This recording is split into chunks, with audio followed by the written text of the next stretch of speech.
자, 안녕하십니까. 하이퍼립입니다.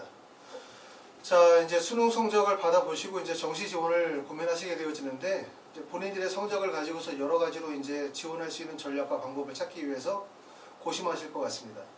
정시는 이제 가장 큰 특징이 추가 합격이에요. 충원율이라는 거죠. 근데 왜 충원율이 정시에서 이렇게 주목을 받을까? 첫 번째는 수시에 비해서 충원율이 매우 높다는 거죠.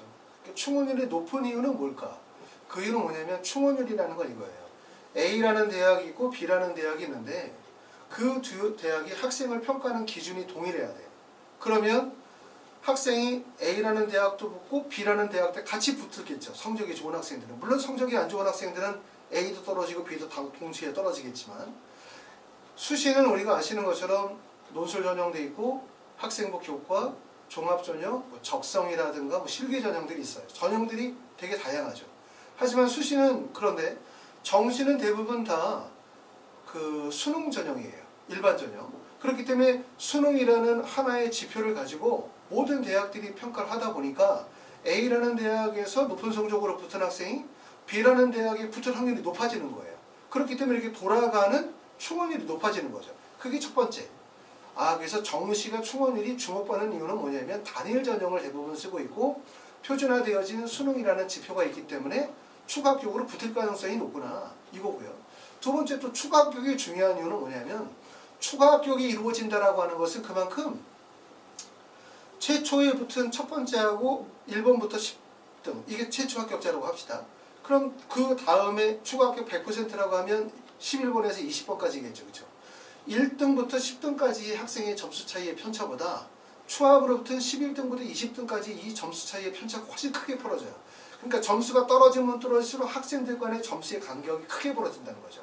그렇기 때문에 추합률이 높다라고 하는 것은 일반적으로 학생들 간의 점수 차이가 크게 벌어진다는 거예요. 그래서 어떤 경우에는 연세대학교 특정학과의 최초 합격자와 마지막 합격자의 점수 차이를 보면 마지막 합격자의 점수가 건국대학교 경영학과에 걸리는 경우들도 많아 있어요.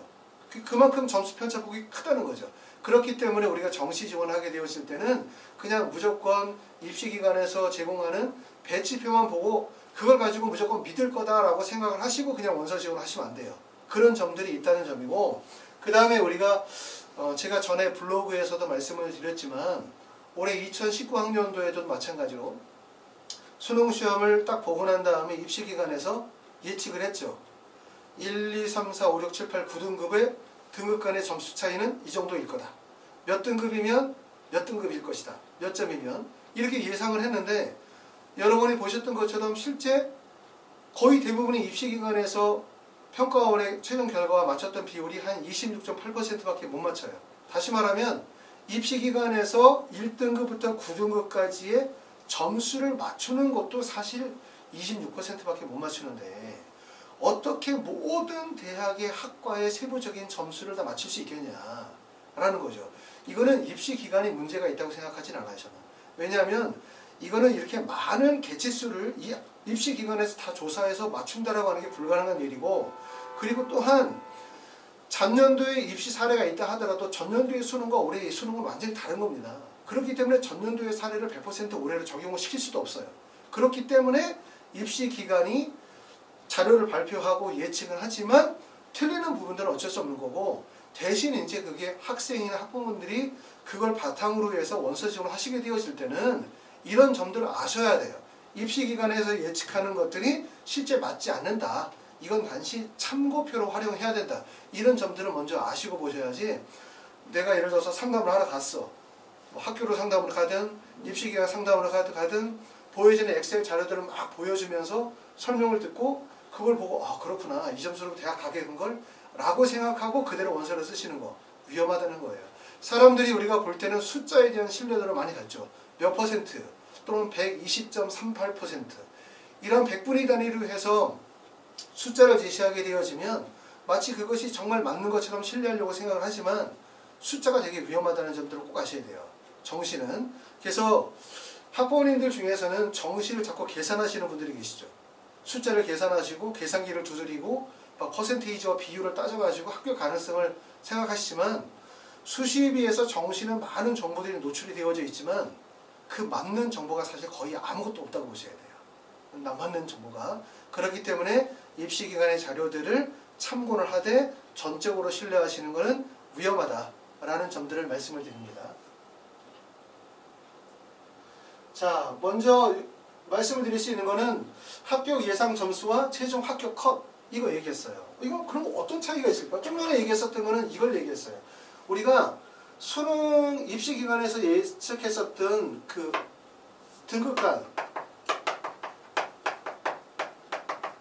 등급간의 예측 점수를 얘기했죠.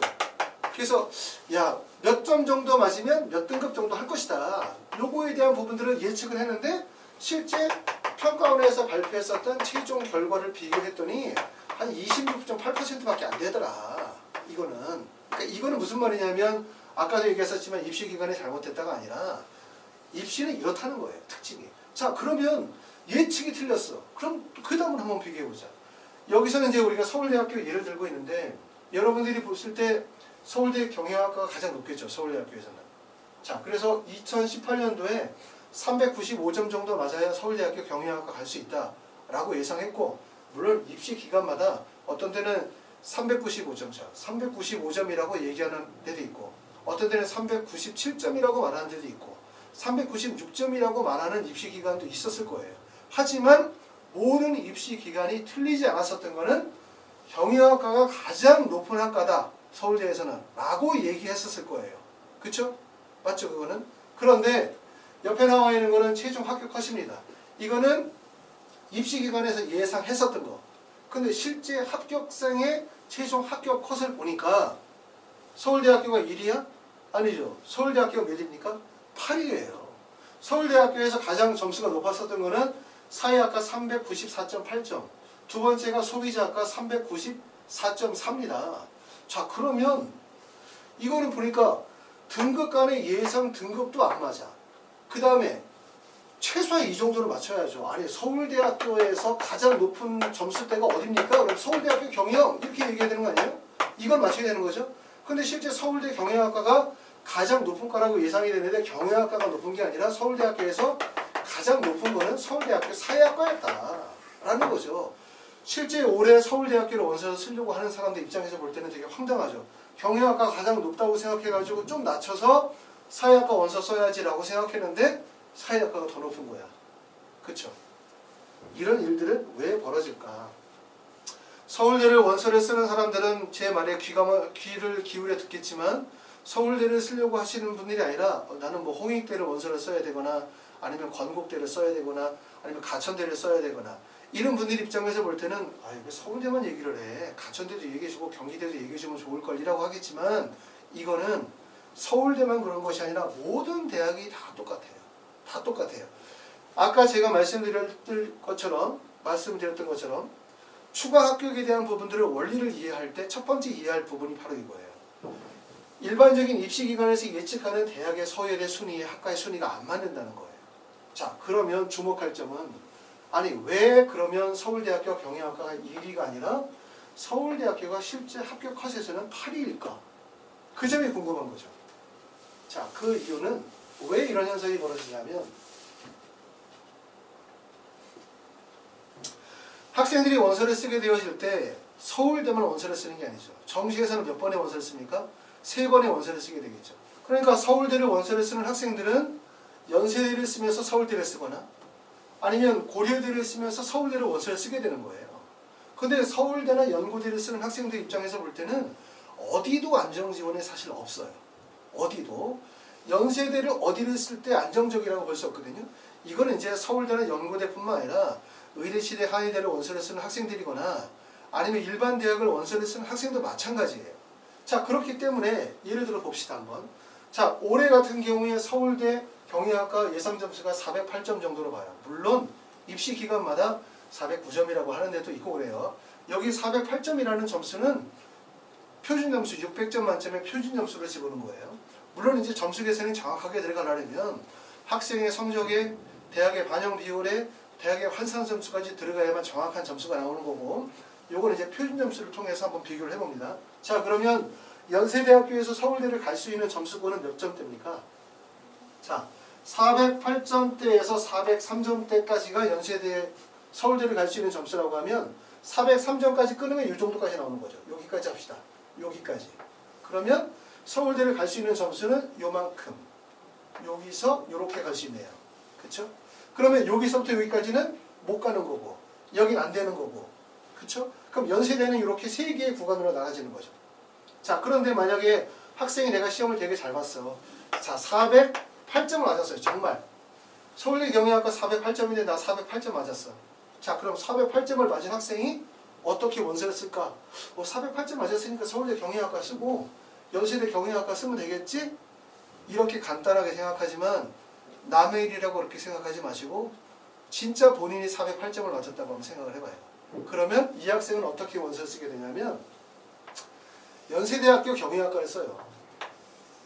연세대학교 경영학과는 406점이니까 점수가 2점 정도 남으니까 안정적이죠. 대신 서울대학교 쓸 때 서울대 경영학과는 못 쓰죠. 서울대는 어디를 쓰게 되냐면 이 정도로 쓰게 되는 거예요. 요 그룹에서 세 번째 그룹 여기까지.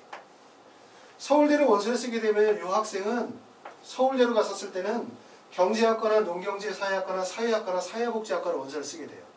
당연히 그렇죠. 왜? 문과는 뭘 움직입니까?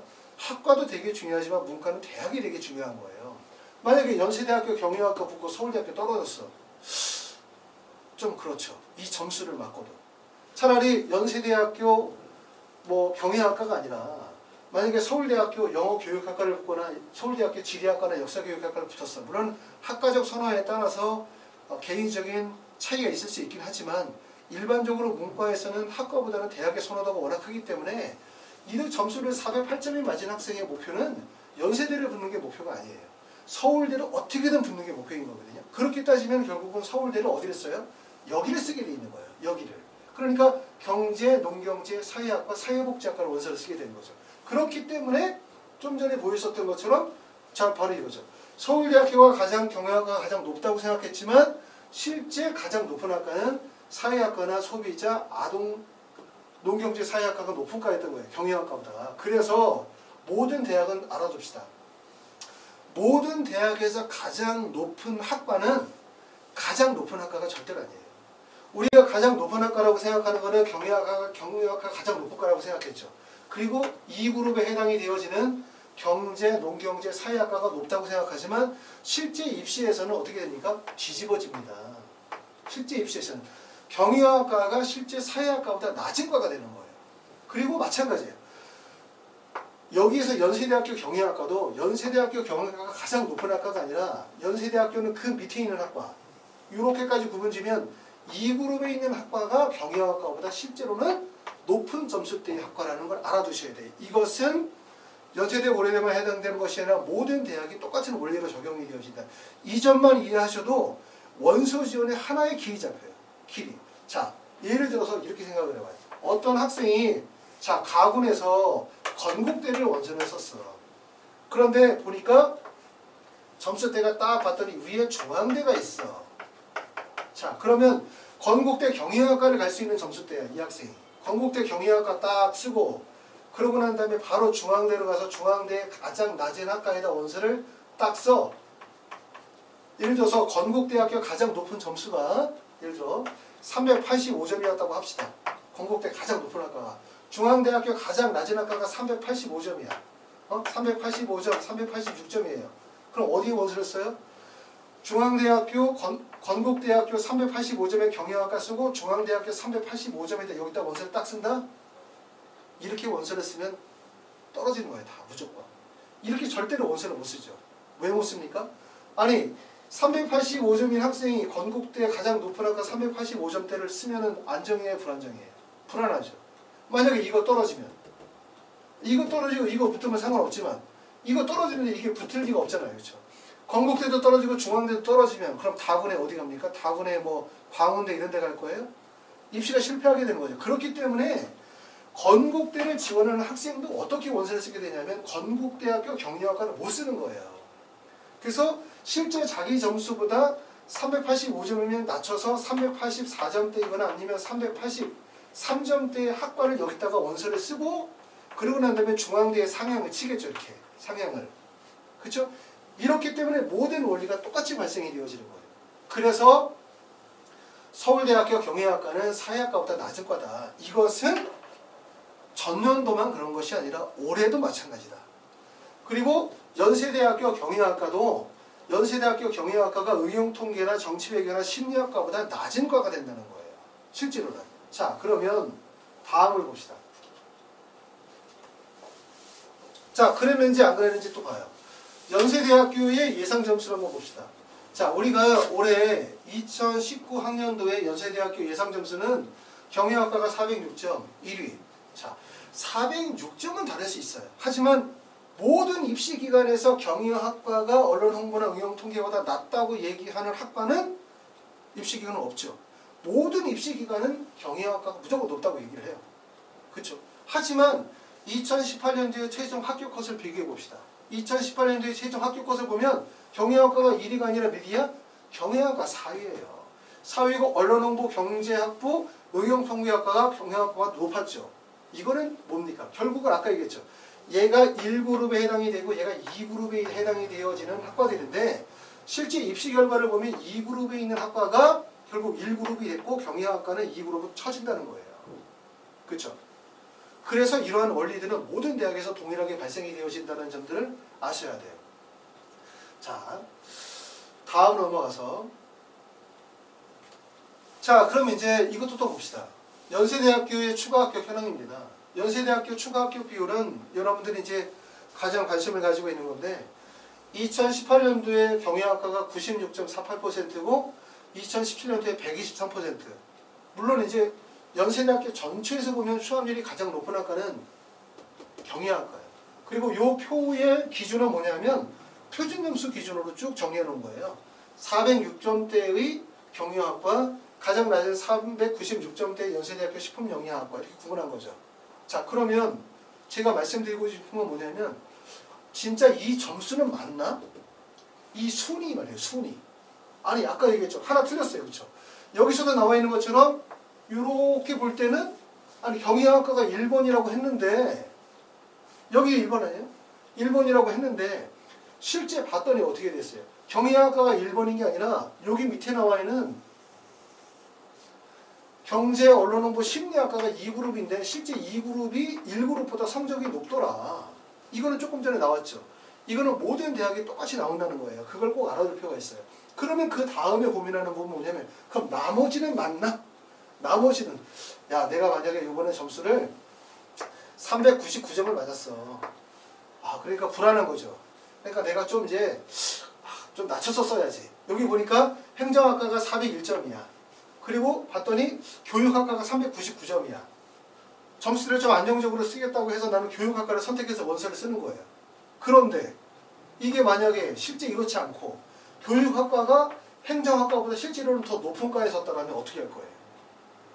결국은 입시기간이나 배치표에서 나와 있는 대학의 이 예상 표준 점수, 대학의 순위와 서열, 그 다음에 마지막에 합격 컷으로 인한 대학의 서열이 다 다르다는 거예요. 그렇죠? 그 점이 가장 큰 문제인 거죠. 그렇기 때문에 우리가 원서를 쓰게 되어질 때 나는 낮춘다고 생각해서 원서를 썼는데 그게 낮추는 게 아닌 꼴이 벌어지는 거죠. 그래서 부모님이나 학생들이 원서 지원하시게 되어질 때 배치표를 보고 아니 좀 낮춰서 써야지. 요과보다 요과가 낮은 과야 라고 생각해서 원서를 쓰는 게 실제로는 낮은 과가 아니라 더 높은 과에 쓰는 경우들이 많다는 거예요. 입시를 이해하셔야만 이런 것들을 이해할 수가 있습니다. 자, 그래서 여기다 요걸 적용을 시켜봤어요. 연세대학교 추합률 비율로 한번 따져보자. 이거는 뭐냐면 요 순서를 추합 순서로 해서 가장 높은 학과를 뽑은 거고요. 그러니까 여기 보면 추합률이 낮은 학과는 여기 0%는 요 학과들입니다. 0%. 추합률이 0%였던 학과는 전년도에 요 학과였고요. 자, 그 다음에 여기 앞에 나와 있었던 것은 뭐냐면 연세대학교 추합격 가능성은 이거는 표준점수 기준으로 대학의 서열을 쭉 정해놓은 거예요.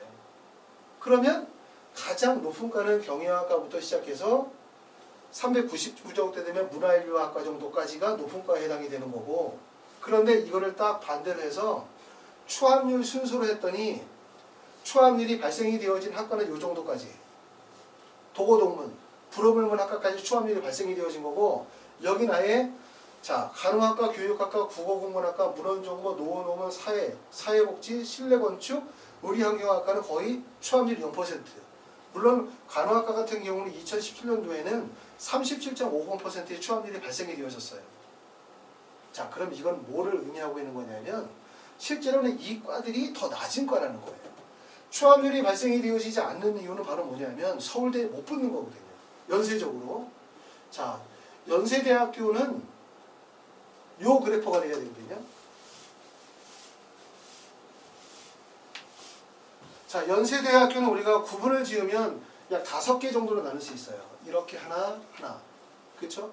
그 다음에 실제 붙을 수 있는 점수권대에 해당이 되어지는 요 정도를 하나. 그 다음에 여기 하나. 그 다음에 이렇게 하나. 나누면 여기가 1그룹이라고 하고 4개 정도로 구분합시다. 2그룹 정도, 그 다음에 3그룹 정도, 4그룹 정도로 볼 수 있어요. 이렇게. 자, 그러면 1그룹은 당연히 이제 말씀드렸었던 것처럼 경영학과에 해당되고 2그룹은 서울대에 합격할 수 있는 점수대로 볼 수 있어요. 이렇게. 2그룹 점수 동대가 되면 여기까지는 서울대에 원서를 지원해서 합격할 수 있는 점수대고 여기는 서울대를 추합을 노리는 점수대고 여기는 어떤 데냐면 이 구간은 가군에 있는 서강대나 성균관대, 한양대 쪽에서 들어오는 쪽이에요. 이거는. 그러니까 이거는 가군 쪽에서 상향으로 유입이 되어지는 지점이고 여기는 빠져나가는 지점이 되는 거죠. 일반적으로 성적대가 좀 내 성적이 좀 좋은 성적이다. 연세대학교에 합격할 수 있는 점수대를 가지고 있는 학생이다. 라고 한다면 연세대학교가 397점이라고 하니까 406점에서 397점대인데 내 성적대가 만약에 요 정도 성적대를 가지고 있다. 그럼 이런 학생들은 이 안에서 연세대학교를 안정지원하면서 서울대에 추가 합격을 노리는 거고요.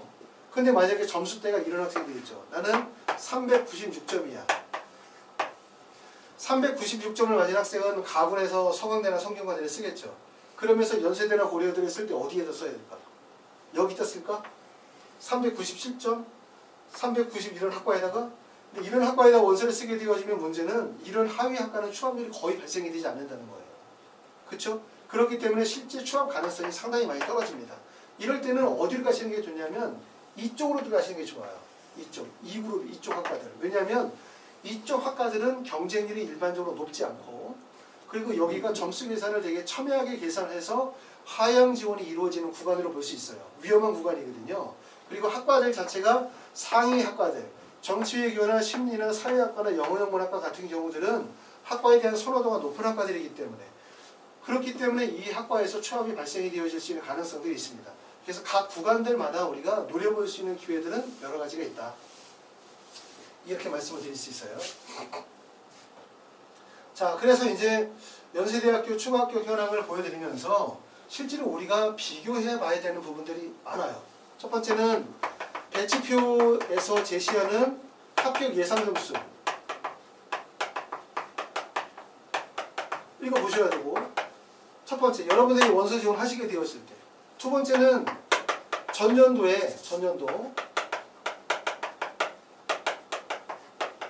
최종 합격 컷 꼭 보셔야 돼요. 그럼 이거와 이거 불일치가 발생이 되겠죠. 세 번째는 그 대학의 추함률이 몇 % 발생이 되어지는 거지. 그리고 네 번째는 경쟁률 고려하실 필요가 있겠죠. 경쟁률. 근데 물론 이것을 다 보신다 하더라도 숫자로만 자꾸 믿으시려고 하시다 보면 결국은 숫자의 함정에 빠지게 돼요. 정신은 꼭 아셔야 되는 게 내가 아는 만큼 상대도 안다는 걸 꼭 알아야 돼요. 내가 아는 만큼 상대들이 안다면 결국은 나는 어디로 간다? 상대들이 다 몰리는 경쟁률이 과밀되는 구간으로 갈 수밖에 없다는 거예요. 결국은 정시는 다른 사람들이 다 가지 않는 곳으로 가야 되는 게 정시에서 승리하는 방법이거든요. 그렇기 때문에 좀 더 냉철한 우리가 판단을 통해서 본인이 가지고 있는 추합의 가능성에 대한 부분들을 열어가실 필요가 있고 오늘은 이제 그 짧은 시간 동안에 많은 내용을 말씀을 드릴 수는 없어서 몇 가지 좀 말씀을 드렸는데 아까 말씀드렸었던 것처럼 입시기관에서 제시하는 각 대학의 합격 점수 당연히 그건 틀리겠죠. 그걸 얘기를 하는 게 아니라 대학에서 기본적으로 제시하는 학과에 대한 서열, 서울대학교 경영학과 가장 높다, 연세대학교 경영학과 가장 높다, 실제 그렇지 않다. 가장 높은 최상위 학과보다는 두 번째 학과가 첫 번째 학과보다 높을 수밖에 없다. 그 이유에 대해서 설명을 드렸습니다. 자, 여러분들이 어쨌든 항상 수능 시험을 보고 나면 나 수능 시험 잘 봤다. 이 점수면은 뭐 어디 무조건 붙는다. 만족스럽다. 이런 분들은 아무도 안 계세요. 지금서부터가 가장 중요한 게 여러분들이 대학 합격을 위해서 고민하셔야 되는 거고, 그리고 아까 좀 전에 말씀드렸었던 것처럼 눈에 보이는 대로 믿지 말고, 그리고 다른 사람들이 다 아는 것은 내가 아는 것을 다른 사람들이 다 안다면 결국은 그거는 함정으로 가는 길이라는 걸 꼭 아셔야 되고, 결국 데이터를 어떻게 분석하고 이해하느냐, 이 부분이 무척 중요하다는 점들을 꼭 고려하실 필요가 있습니다. 감사합니다.